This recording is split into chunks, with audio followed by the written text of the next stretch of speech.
سوال: نماز کتنی فرض ہیں؟ جواب: 5 وقت کی نماز فرض ہے۔ سوال: پہلی نماز کون سی ہے؟ جواب: فجر کی نماز۔ سوال: نماز میں کتنے ارکان ہوتے ہیں؟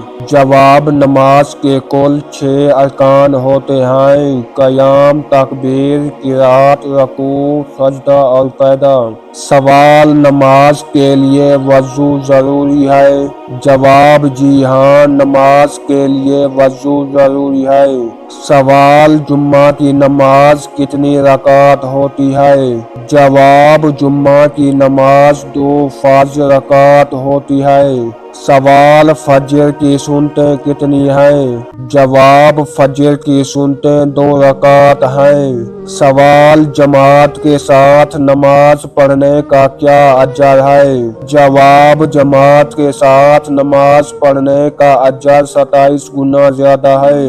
سوال: قبلہ کس طرف ہے؟ جواب: قبلہ مکہ مکرمہ میں خانہ کعبہ کی طرف ہے۔ سوال: سب سے پہلی نماز کس نبی نے پڑھی؟ جواب: سب سے پہلی نماز حضرت آدم علیہ السلام نے پڑھی۔ سوال: نماز قضا ہونے پر کیا کرنا چاہیے؟ جواب: قضا نماز ہونے پر جلد از جلد قضا نماز ادا کرنی چاہیے۔